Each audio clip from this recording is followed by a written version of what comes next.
Merci beaucoup pour ce temps. On aura de nouveau un temps de louange après ce message, donc on va continuer. Merci beaucoup.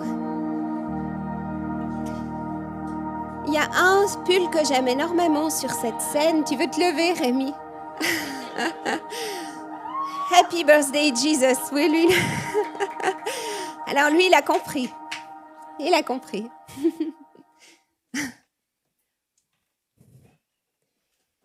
Alors, est-ce que vous saviez, moi je pense peut-être quelques-uns d'entre vous savent, qu'il y a plus de 7 siècles en arrière avant Jésus-Christ, un prophète nommé Ésaïe annonçait déjà la venue de Jésus sur terre. Et c'est ce verset dans Ésaïe 9 qui dit « En effet, un enfant nous est né, un fils nous a été donné, et la souveraineté reposera sur son épaule. On l'appellera merveilleux conseiller, Dieu puissant, Père éternel et Prince de la paix. » C'est un verset qui est juste magnifique et qui parle vraiment de Jésus de la bonne manière.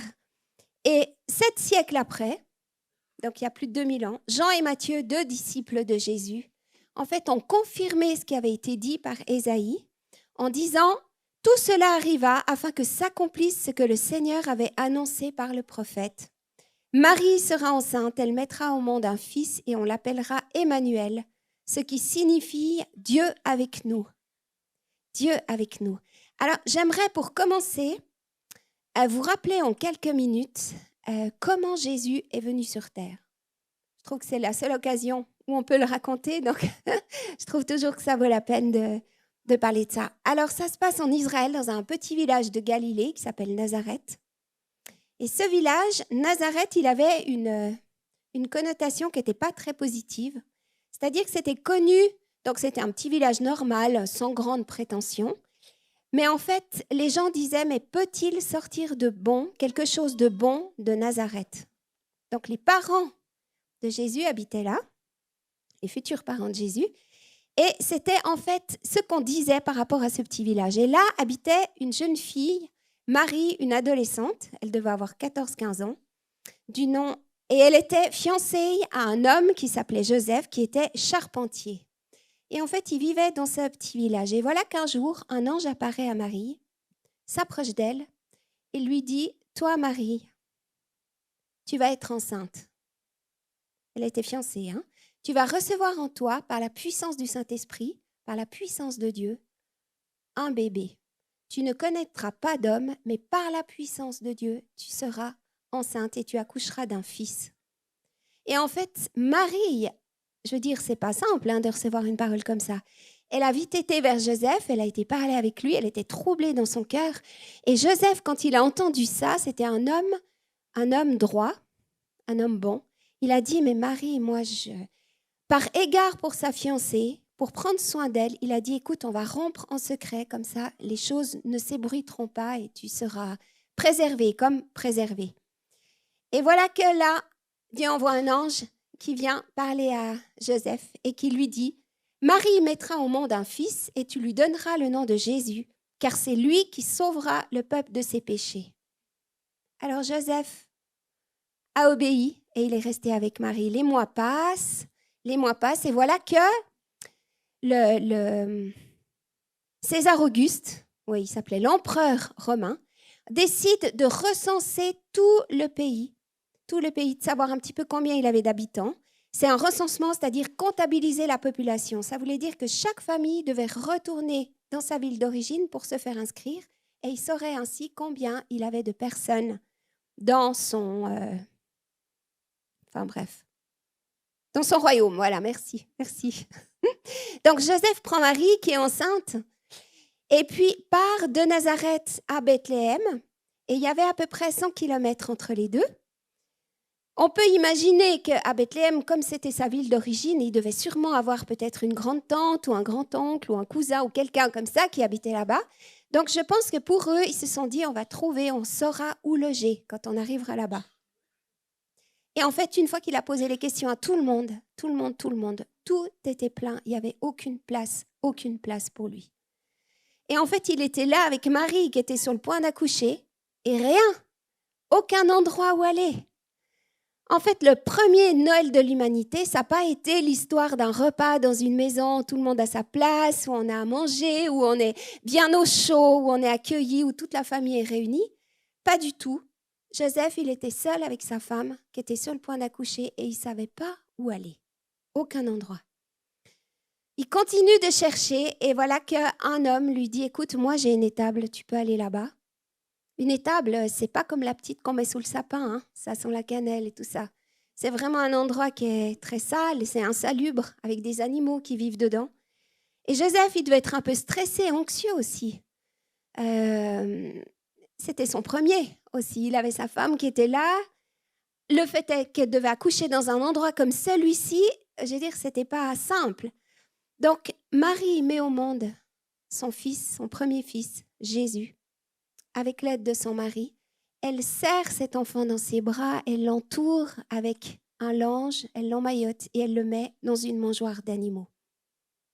Le premier Noël, c'est l'histoire de la naissance d'un enfant dans une étable, un enfant inconnu des grands de ce monde, mais qui a changé la vie de toute l'humanité, qui a amené l'espoir et qui a transformé les ténèbres en lumière. En fait, Noël, c'est un événement unique qui transcende l'histoire, qui touche tout le monde, qui touche toutes les générations.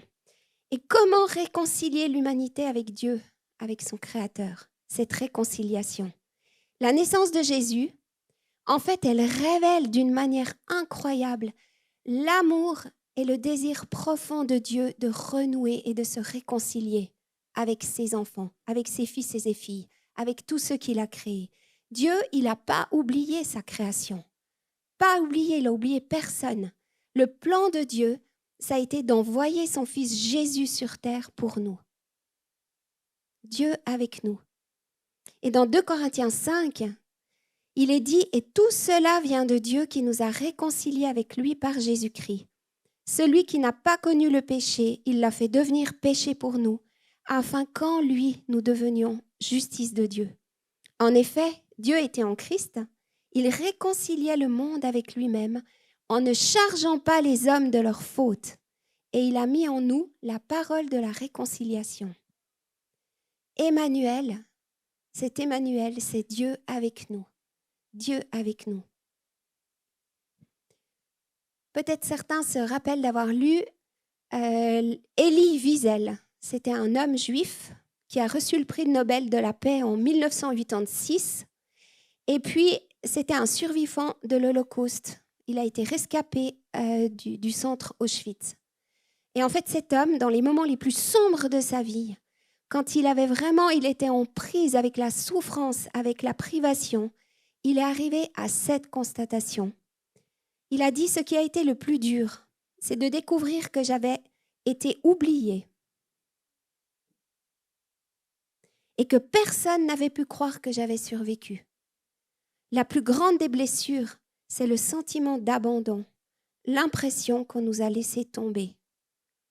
Et en fait, ça c'est vrai pour tous ceux qui souffrent, ceux qui ont vécu des tragédies personnelles.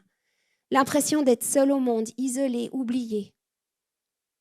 Les problèmes, la souffrance, l'injustice, toutes ces choses-là sur cette terre ne viennent pas de Dieu, mais des hommes. Et la solution ne vient pas des hommes, mais elle vient de Dieu. La naissance de Jésus, c'est la preuve vivante de la promesse de Dieu pour nous. Dieu ne nous a pas abandonné son acte d'amour, il a été total et inconditionnel en donnant son Fils. Et cette merveilleuse nouvelle, c'est que Jésus, le sauveur de l'humanité, il est venu afin de guérir ceux qui ont le cœur brisé, apporter la liberté, la délivrance, nous aider à comprendre et à réaliser combien Dieu nous aime, capter cet amour de Dieu pour nous et de pouvoir être sauvés et rachetés entièrement et avoir cette vie, mais la vie en abondance, comme c'est promis dans la parole. En fait, c'est l'espoir d'un bonheur accessible et d'un pardon possible. Ça ouvre. Ça veut dire qu'à Noël, tout devient possible. Tout devient possible. Le message de Noël, c'est que tout devient possible. Au moment où Jésus est venu sur cette terre, les choses ont commencé à devenir possibles.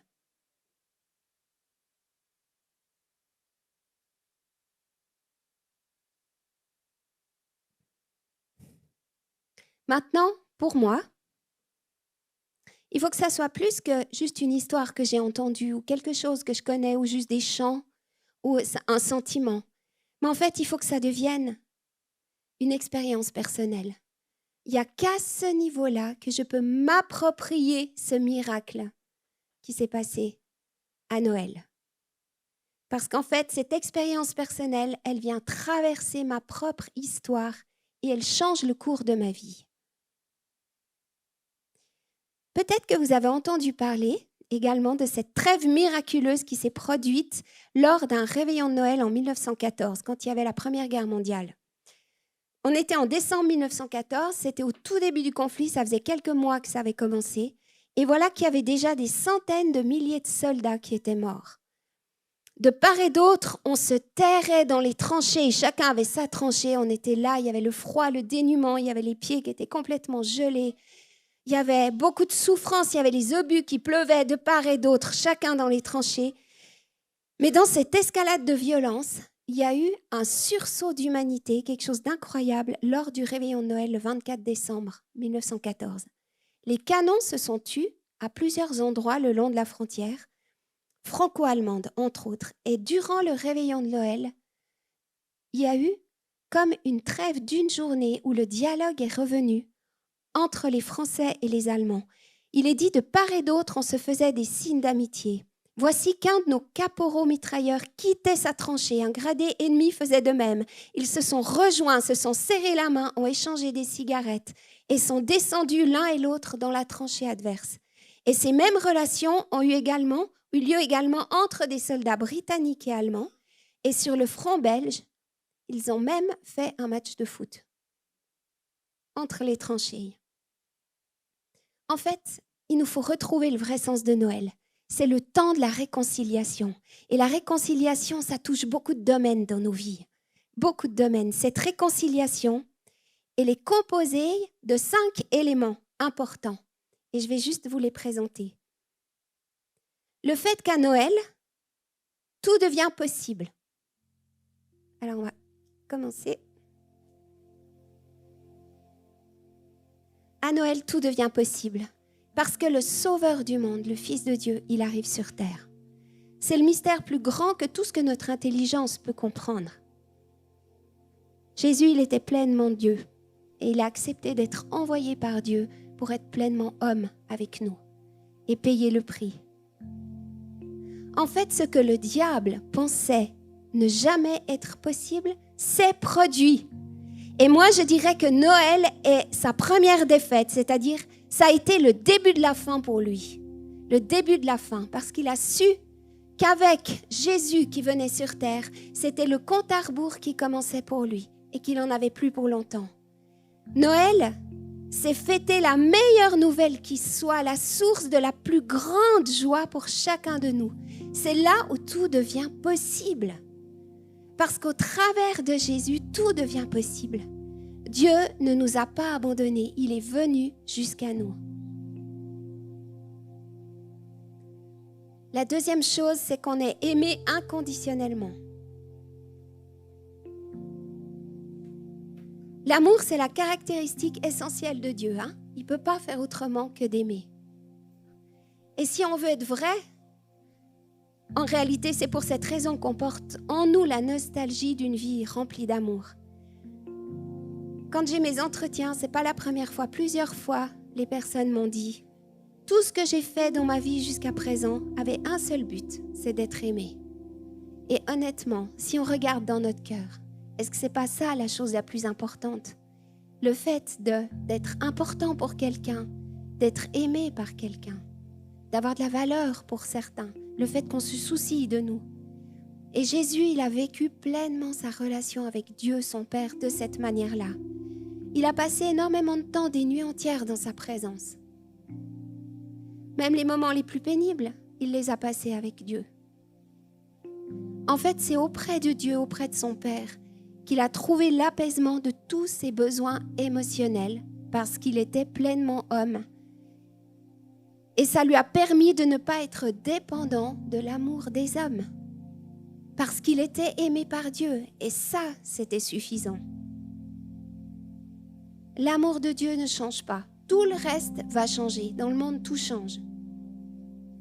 Mais l'amour de Dieu pour nous, il est constant, solide et continu. C'est le fondement d'une confiance inébranlable. La troisième chose, c'est d'être réconcilié avec Dieu.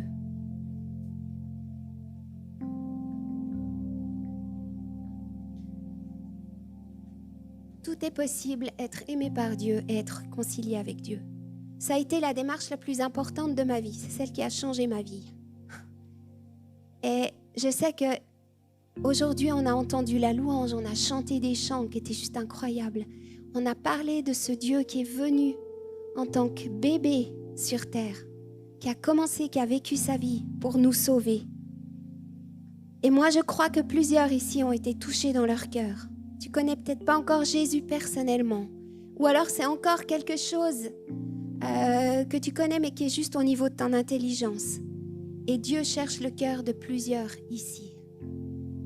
Et en fait, j'aimerais, pour ces personnes qui sont là et qui sentent qu'il y a peut-être une décision à prendre, te donner cette image d'un pont-levis. Quand on va aux Pays-Bas, il y a beaucoup de ponts-levis où il y a deux parties, une partie à gauche, une partie à droite. Et en fait, si tu veux passer sur le pont, il faut que les deux parties soient baissées. Et là, ce soir, cet après-midi, en fait, Dieu a baissé sa partie à lui. Et en fait, il est là sur le pont-levis, sur cette partie du pont. Et il te dit, est-ce que tu es d'accord de lâcher prise et de baisser ta partie à toi pour pouvoir me rejoindre? Est-ce que tu es d'accord de commencer à faire un bout de chemin avec moi? Est-ce que tu es d'accord d'apprendre à me connaître? Est-ce que tu es d'accord de lâcher certaines choses? Peut-être des points qui sont là et que tu ne comprends pas, ou tu aimerais peut-être d'abord qu'on t'explique avant. Tu les laisses de côté et tu dis, voilà, Dieu, je ne te connais pas encore, mais j'ai envie de commencer à marcher avec toi. J'aimerais te découvrir. Et j'aimerais vraiment vous encourager, pour ceux qui sont là et qui sentent dans leur cœur que c'est juste, sois réconcilié avec Dieu. C'est le moment, c'est la période. Sois réconcilié avec Dieu. Au Gospel, on a une équipe pastorale qui peut toujours, si vous écrivez, prendre rendez-vous avec vous et vous accompagner sur ce chemin. Mais c'est votre décision à vous. Et la quatrième chose, c'est des familles réconciliées. Parce qu'en fait, la famille, elle est sur le cœur de Dieu. C'est lui qui l'a créée en premier. C'est lui qui a eu la première fois l'idée de la famille. Et quand je parle de familles réconciliées, c'est pas seulement des familles biologiques, mais c'est aussi des familles avec lesquelles on est composé. C'est des familles avec des amis. Et ça, c'est l'intention forte de Dieu. Et je sentais que dans cette réconciliation, il y a vraiment cette réconciliation qu'on a avec des personnes précises qui sont là et que Dieu nous met à cœur. Dieu travaille ton cœur. Il y a ce verset juste extraordinaire dans Malachie 3 qui dit qu'il va ramener le cœur des pères vers leurs enfants et le cœur des enfants vers leurs pères. Il y a cette promesse d'un rapprochement, d'une réconciliation dans les familles, mais dans les amis, avec des personnes que vous avez eues à cœur, mais où les ponts sont brisés, sont cassés. C'est le souhait de Dieu de restaurer cela. Et j'aimerais vous encourager, pour ceux qui sentent qu'en fait, il y a quelque chose qui est là, à commencer à entamer un processus, de dire, mais est-ce que ce serait possible que je pardonne à cette personne, ou est-ce que ce serait possible que je me réconcilie avec cette personne? Parce qu'en fait, je peux vous le dire, pour ma part, aussi longtemps que je n'avais pas pardonné à certaines personnes, c'est comme si je les gardais prisonniers dans mon monde intérieur. Ils étaient là tout le temps avec moi. Et en fait, j'étais obligée de partager ma vie avec eux parce que ça me tenait dans mes pensées, dans mes entrailles. Ces choses-là n'étaient pas réglées jusqu'au jour où j'ai été d'accord de lâcher prise et de commencer ce processus de pardon. Je sais que pour certains d'entre vous, c'est difficile, c'est compliqué même. Mais j'ai reçu vraiment, je crois que Dieu, pour ceux qui disent « Ok, Seigneur, je réponds à ça » et j'entame ce processus de réconciliation, je sais que Dieu va te donner des pensées ou une stratégie de comment faire. Mais que ces choses-là seront quelque chose d'envisageable et de possible. Ce n'est pas une marche trop haute que tu vas monter, mais c'est quelque chose d'envisageable et de possible. Mais Dieu va te parler. Si tu es d'accord d'ouvrir ton cœur et de demander, Dieu va te parler. Et le 5e élément de la réconciliation, du temps de la réconciliation,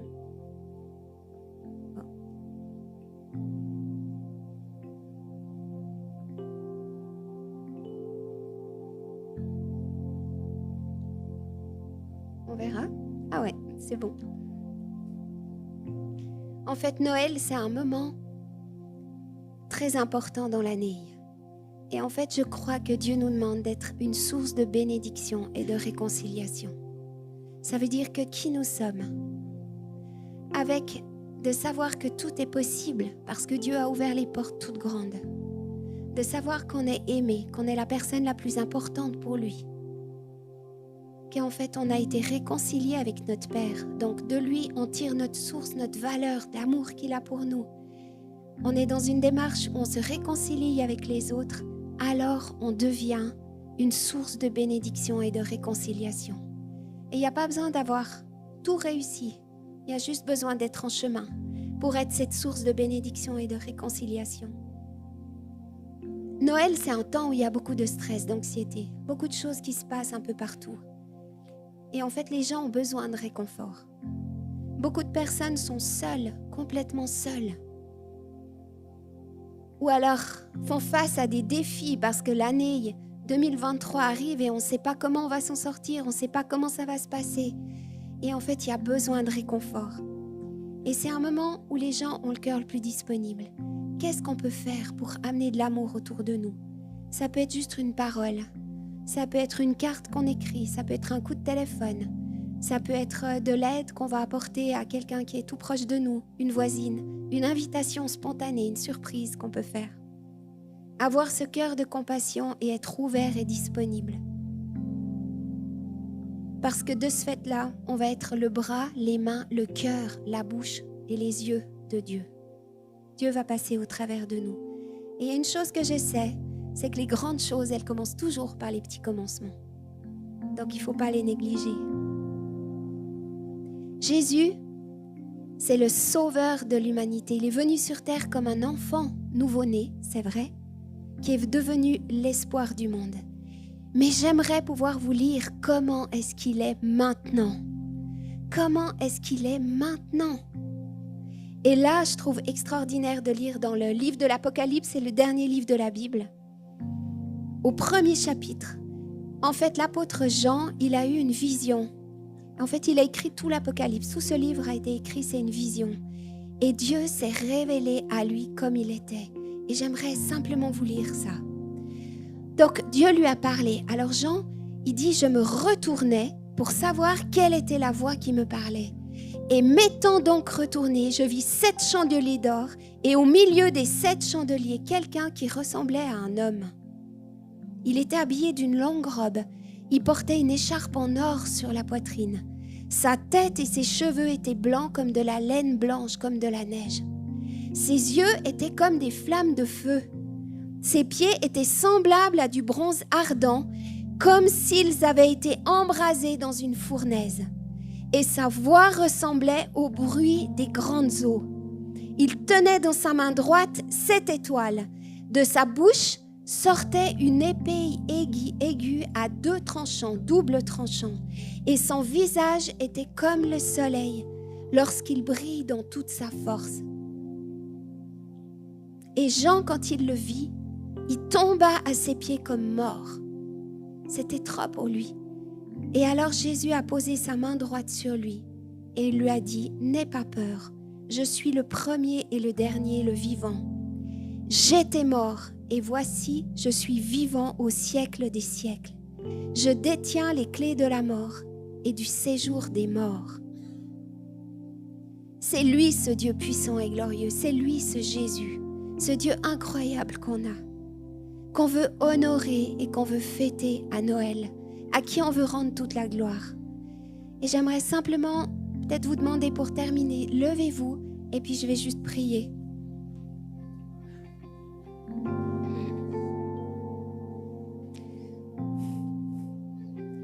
Seigneur, on aimerait vraiment t'honorer. T'honorer, toi le Dieu incroyable, de puissant et glorieux.